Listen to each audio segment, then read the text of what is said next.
Welcome to ઇગ્નાઇટેડ minds. આજના આ વિડીયોમાં આપણે યુનિટ 9 સમજીશું, જેનું નામ છે ટ્યુનઅપ ઓ ટીન્સ. ટ્યુનઅપ એટલે તૈયાર થાવ. કોને તૈયાર થવા કહે છે? તો ટીન્સને. ટીન્સ એટલે તમારી ઉંમરના બાળકો, જે 13 થી 19ની ઉંમરના હોય તે. અહીં આ ચેપ્ટરમાં સ્કૂલમાં એક સેમિનાર રાખેલ છે, જેમાં ઘણી બધી ડિગ્નિટરીઝ ઇન્વાઇટેડ છે. અને આ મહાનુભાવો જે પણ ટીનેજર્સના પ્રોબ્લેમ્સ છે, જે પણ તેમના પ્રશ્નો છે, તેના ખૂબ જ સરળતાથી જવાબ આપવાના છે. જે પણ વિદ્યાર્થીઓને આ ઉંમરમાં મૂંઝવતા અવનવા પ્રશ્નો હોય તેનું આ ડિગ્નિટરીઝ સમાધાન કરશે. So let start the chapter. કોઈ પણ પ્રોગ્રામ હોય, ફંક્શન હોય કે ઇવન સ્પોર્ટ્સ ડે હોય, તેમાં એક એન્કર તો હોય જ. એન્કર આખા પ્રોગ્રામનું હેન્ડલિંગ કરે છે કે હવે પહેલા પ્રેયર થશે, પછી ગેસ્ટને ઇન્વાઇટ કરીશું, હવે દીપ પ્રજ્વલિત કરીશું, વગેરે વગેરે. So he is known as an anchor. So here the name of the anchor is Anuj Bhatt. Anuj Bhatt is a coordinator, એક સમન્વયકર્તા છે.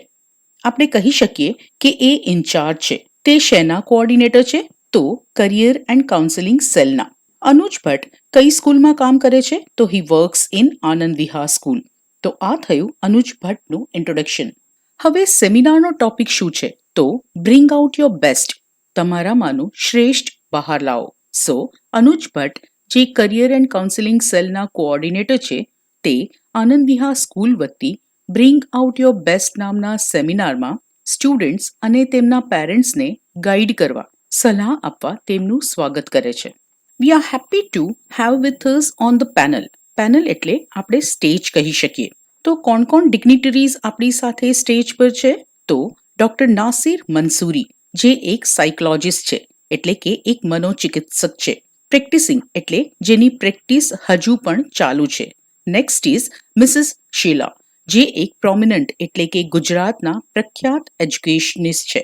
પ્રોમિનન્ટ એટલે પ્રખ્યાત. Next we have doctor Manju Shroff, જે એક ખૂબ જ જાણીતા ડાયટિશિયન છે. And we also have with us professor Ray મેકે, જે એડિનબર્ગ યુનિવર્સિટીથી આપણી સાથે ઓનલાઈન જોડાયા છે. આ બધા લોકો તમારી સ્ટડી હેબિટ્સના વિશે, તમારી એક્ઝામની તૈયારી વિશેના પ્રશ્નો લેશે અને તેને લાગતા પ્રશ્નોના ઉકેલ આપશે. આગળ અનુજ ભટ્ટ શાળાના પ્રિન્સિપલ મિસ્ટર સુધીર શાહને રિક્વેસ્ટ કરે છે કે તે હવે બધા ગેસ્ટને ઇન્ટ્રોડ્યુસ કરે, ઓળખાણ આપે અને તેમને વેલકમ કરે. હવે મિસ્ટર શાહ બધાને આવકાર આપતા કહે છે કે પરીક્ષા નજીક આવતા વિદ્યાર્થીઓ અને વાલીઓમાં ચિંતા વધે છે. વાલીઓની વધારે પડતી અપેક્ષાઓ અને વિદ્યાર્થીઓના મનમાં રહેલા પ્રશ્નોના કારણે તણાવ વધે છે અને અભ્યાસમાં તેમનો રસ ઓછો થઈ શકે છે. તેથી આ સેમિનારનું આયોજન કરવામાં આવ્યું છે, જેથી વિદ્યાર્થીઓ અને વાલીઓને અભ્યાસ અને પરીક્ષાઓ દરમિયાન શું કરવું અને શું ન કરવું તેની સાચી માહિતી મળી શકે. પહેલા તેઓ ડોક્ટર મંસૂરીને વેલકમ કરી તેમનું ઇન્ટ્રોડક્શન આપે છે કે ડોક્ટર નાસિર મંસૂરી વડોદરાના એક પ્રેક્ટિસિંગ ક્લિનિકલ સાયકોલોજિસ્ટ છે. તેઓ છેલ્લા 13 વર્ષથી લોટસ ગ્રુપ ઓફ સ્કૂલ્સ સાથે જોડાયા છે અને દર વર્ષે ઘણા વિદ્યાર્થીઓ અને વાલીઓને માર્ગદર્શન આપે છે. હવે તેઓ ડોક્ટર મિસિસ શેલત વિશે જાણકારી આપતા કહે છે કે તેઓ એક જાણીતા એમિનન્ટ એજ્યુકેશનિસ્ટ છે, લેખિકા છે અને શિક્ષક તાલીમકાર છે, ટીચર ટ્રેનર પણ છે. તેઓ અમારી શાળાના શૈક્ષણિક સલાહકારોમાંથી એક હોવાથી અમે ખૂબ ભાગ્યશાળી છીએ. એકેડેમિક એડવાઇઝર એટલે શૈક્ષણિક સલાહકાર, ફોર્ચ્યુનેટ એટલે ભાગ્યશાળી. આગળ તેઓ કહે છે કે એવું સાચું કહેવાય છે કે ખાસ પ્રકારની પ્રવૃત્તિઓ માટે ખાસ પ્રકારની ખોરાકની આદતો જરૂરી હોય છે. આજકાલ લોકોમાં ખોરાક અંગે ચિંતા વધી રહી છે. તમને કદાચ પ્રશ્ન થાય કે ખોરાકની આદતોનો અભ્યાસ અને પરીક્ષાના પરિણામો સાથે શું સંબંધ છે? જાણીતા આહાર નિષ્ણાત ડોક્ટર મંજુ શ્રોફ પાસેથી તમને આ અંગે રસપ્રદ માહિતી જાણવા મળશે. કન્સર્ન એટલે ચિંતા, ડાયટિશિયન એટલે આહાર નિષ્ણાત. આગળ તેઓ કહે છે કે આજના વૈશ્વિક ગ્રુપમાં અંતર હવે સંદેશા વ્યવહારમાં અવરોધ નથી રહ્યું. અમારી સાથે એડિનબર્ગ યુનિવર્સિટીના પ્રોફેસર રે મેકે પણ ઓનલાઈન જોડાયા છે. તેઓ પોતાના આંતરરાષ્ટ્રીય અનુભવના આધારે વિદ્યાર્થીઓ અને વાલીઓને માર્ગદર્શન આપશે. ગ્લોબલાઇઝ્ડ વર્લ્ડ એટલે વૈશ્વિક યુગ. કમ્યુનિકેશન એટલે સંદેશા વ્યવહાર. બેરિયર એટલે અવરોધ. આગળ તેઓ કહે છે કે હવે હું વિદ્યાર્થીઓ અને વાલીઓને પ્રશ્નો પૂછવા માટે આમંત્રિત કરું છું. તો હવે આ ઇન્ટ્રોડક્શન પાર્ટ પૂરો થાય છે અને હવે વાલીઓ અને વિદ્યાર્થીઓ પોતાના પ્રશ્નો રજૂ કરે છે. સૌથી પહેલા ભરત નામનો એક વિદ્યાર્થી પ્રશ્ન કરે છે કે હેલો સર, હું ધોરણ 10માં અભ્યાસ કરું છું. મારો પ્રશ્ન ડૉક્ટર મંસૂરીને છે. હું દરરોજ લગભગ 6 કલાક અભ્યાસ કરું છું, છતાં દિવસના અંતે મને કશું યાદ રહેતું નથી. મારી મમ્મી મને નિયમિત બ્રેઇન ટોનિક આપે છે, તો હું મારી યાદશક્તિ અને શીખેલી વસ્તુઓ લાંબા સમય સુધી યાદ રાખવાની ક્ષમતા કેવી રીતે સુધારી શકું? તો આનો જવાબ ડૉક્ટર મંસૂરી આપે છે કે ભરત, તમે આ પ્રશ્ન પૂછ્યો છે, પરંતુ આ સમસ્યા માત્ર તમારી એકલાની નથી. મને ખાતરી છે કે અહીં ઘણા વિદ્યાર્થીઓને પણ આ જ પ્રશ્ન હશે. આગળ તેઓ પૂછે છે કે શું તમે આ ચાઇનીઝ પ્રોવર્બ એટલે કે કહેવત સાંભળી છે? I hear and I forget, I see and I remember, and I do and I understand. એટલે હું સાંભળું છું અને ભૂલી જાઉં છું, હું જોઉં છું અને યાદ રાખું છું, અને હું કરું છું એટલે હું સમજી શકું છું. આ સાંભળીને ભરત કહે છે કે સર, મને આ સમજાયું નથી. બસ મને એટલું કહો કે હું શું કરું જેથી હું ભૂલી ન જાઉં. તો ડૉક્ટર મંસૂરી કહે છે કે જુઓ, દરેક માટે શીખવાની એક સરખી અને નિશ્ચિત રીત હોતી નથી. શીખવાની કોઈ એક નક્કી પદ્ધતિ હોતી નથી જે દરેક વ્યક્તિ માટે યોગ્ય હોય, પરંતુ તમારે એ ઓળખવું જરૂરી છે કે તમે કઈ રીતે વધુ સારી રીતે શીખી શકો છો. હું તમને સમજાવું છું. શીખવાની ઘણી અલગ અલગ રીતો હોય છે. કેટલાક લોકો સાંભળીને શીખે છે, કેટલાક લખીને, કેટલાક ચિત્રો, ફ્લો ચાર્ટ અને આકૃતિઓ દ્વારા શીખે છે, જ્યારે કેટલાક ચર્ચા કરીને અથવા વિચાર કરીને શીખે છે. અલગ અલગ વિષય માટે તમારા માટે કઈ રીત વધુ યોગ્ય છે તે ઓળખવાની તમારે જરૂર છે. ઉદાહરણ તરીકે, નિબંધ લખતી વખતે પહેલા વિચારો એકત્ર કરવા, તેમને ગોઠવવા અને પછી અર્થપૂર્ણ વાક્યો બનાવવાથી એક કરતાં વધુ શીખવાની પદ્ધતિનો ઉપયોગ થાય છે. આવી રીતો અપનાવવાથી વસ્તુઓ લાંબા સમય સુધી યાદ રહે છે અને યાદશક્તિમાં સુધારો થાય છે. અને ભરત, હવે બ્રેઇન ટોનિક લેવાનું બંધ કરી દેજે, તે ખાસ કામ કરતા નથી.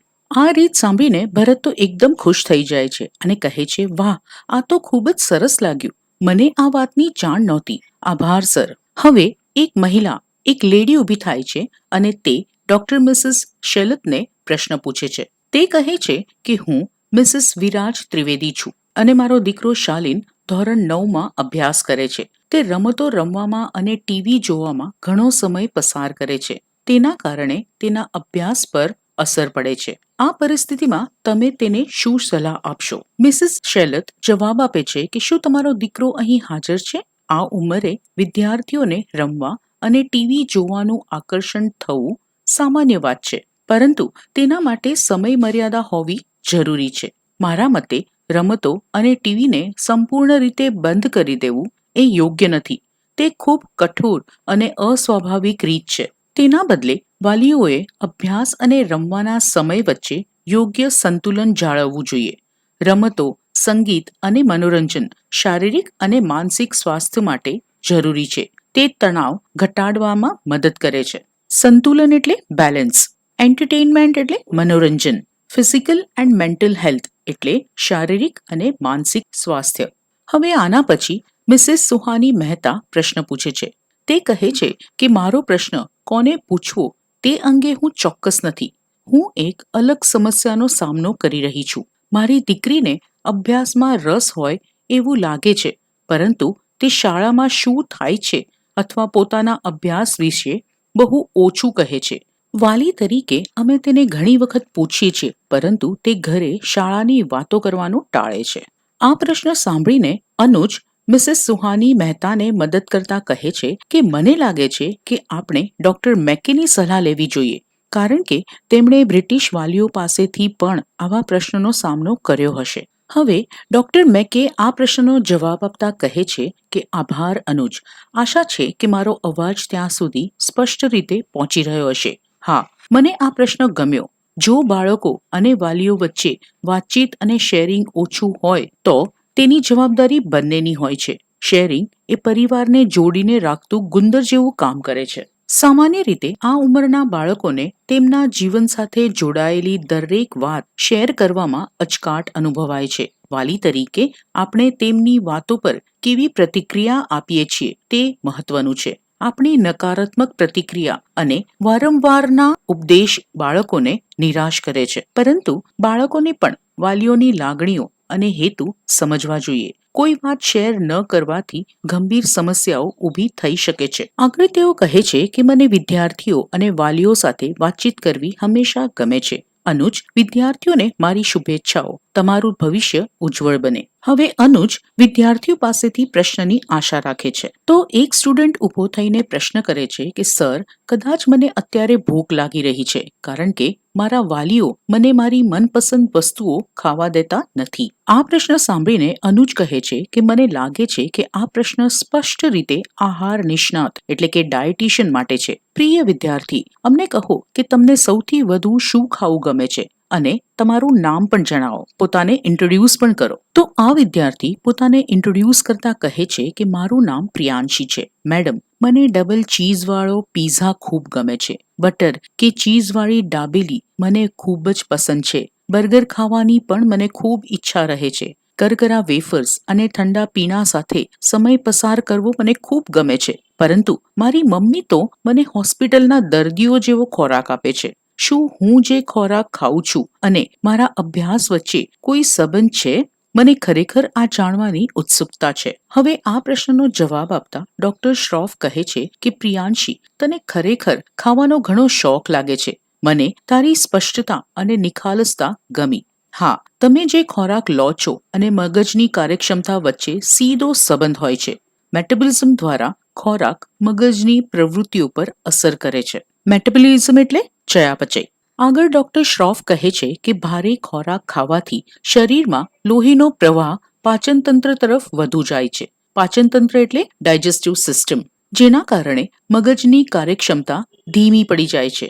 તમે અનુભવ્યું હશે કે ભારે ભોજન લીધા પછી ઊંઘ, આળસ અને સુસ્તી અનુભવાય છે. શું તેની અસર તમારા અભ્યાસ પર નથી પડતી?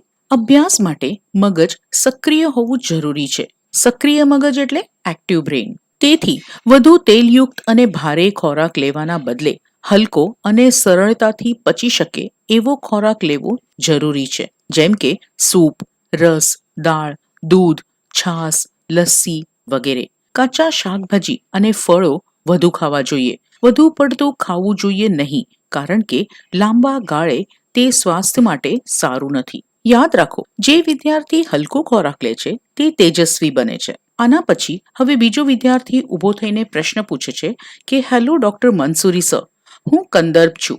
મેં ક્યાંક વાંચ્યું હતું કે tune up yourself for the board exam. શું તમે આનો અર્થ સમજાવી શકો છો? આ પ્રશ્નનો જવાબ આપતા ડોક્ટર મંસૂરી કહે છે કે ડિયર સ્ટુડન્ટ, લાગે છે કે તમે ધોરણ 10 કે 12માં અભ્યાસ કરતા હશો. ટ્યુનઅપનો અર્થ કોઈ ખાસ કાર્ય માટે તમારા મન અને શરીરને તૈયાર કરવાનો થાય છે. પરીક્ષાની તૈયારીઓ માટે તમારે જાણવું જોઈએ કે તમારું મન અને શરીર કેવી રીતે સાથે મળીને કાર્ય કરે છે. સૌપ્રથમ તમારે તમારી શક્તિઓ અને નબળાઈઓ ઓળખવી જોઈએ. 1 કે 2 અઠવાડિયા સુધી પોતાની જાતનું નિરીક્ષણ કરો. હંમેશા યાદ રાખો કે તમારી શક્તિઓ તમારી મૂડી છે. તમારી નબળાઈઓ વિશે વધુ વિચારશો નહીં. પરીક્ષામાં તમારી શક્તિઓ જ તમને મદદ કરશે. બીજું, પરીક્ષાના સમયપત્રક પહેલા તમારું શરીર અને મન શાળાના સમયપત્રક પ્રમાણે કાર્ય કરવાની આદત ધરાવે છે. જ્યારે બોર્ડ પરીક્ષાનું સમયપત્રક મળે ત્યારે તમારી ઉર્જા પ્રમાણે નવું સમયપત્રક બનાવો. કયા સમયે તમારી ઉર્જા સૌથી વધુ હોય છે તે ઓળખો અને તેને પરીક્ષાના સમય સાથે મેળવો. મન અને શરીરને તૈયાર કરવા માટે આરામ પણ જરૂરી છે. તમે પ્રાણાયામ, યોગાસન, સ્ટ્રેચિંગ, ધીમું મધુર સંગીત સાંભળવું, 10-15 મિનિટ ચાલવું અથવા ગ્રીન ટી પીવા જેવી સરળ આરામની પદ્ધતિઓ અપનાવી શકો છો. તમે તમારા મિત્રો અથવા વાલીઓ સાથે વાત કરવા માટે પણ થોડો સમય કાઢી શકો છો. હંમેશા આનંદી અને હકારાત્મક મનસ્થિતિ જાળવો અને ગભરાટમાં કામ ન કરો. તમને બધાને મારી શુભેચ્છાઓ. ફ્રેન્ઝી એટલે ગભરાટ. હવે અનુજ જે એન્કર છે તે આ સેમિનાર કન્ક્લુડ કરતા કહે છે કે વિદ્યાર્થી મિત્રો, શું તમને આ કાર્યક્રમ ગમ્યો? A big round of applause એટલે તાળીઓનો ગડગડાટ. આગળ તેઓ કહે છે કે આ તાળીઓ જ બધું કહી દે છે. હવે મને લાગે છે કે કાર્યક્રમ પૂર્ણ કરવાનો સમય આવી ગયો છે. આપણા આભારની લાગણી શબ્દોમાં વ્યક્ત કરવી મુશ્કેલ છે, પરંતુ હું ખરેખર બધા મહેમાનોનો ખૂબ આભારી છું કે તેમણે તેમના વ્યસ્ત સમયમાંથી સમય કાઢીને અહીં આવવાનું અનુકૂળ બનાવ્યું. અનુકૂળ એટલે કન્વિનિયન્ટ. મને ખાતરી છે કે માત્ર વિદ્યાર્થીઓ જ નહીં, પરંતુ વાલીઓને પણ આ કાર્યક્રમમાંથી ઘણું શીખવા મળ્યું હશે. આશા છે કે આપણે બધા નિષ્ણાતો દ્વારા આપવામાં આવેલી સલાહોને યાદ રાખીશું અને શક્ય થાય તેટલું તેનું પાલન કરીશું. સૌને મારી શુભેચ્છા. So this is the end of the lesson. જો તમને આ વિડીયો ગમ્યો હોય તો અમારા ચેનલને લાઈક કરજો, શેર કરજો અને સબસ્ક્રાઇબ કરજો.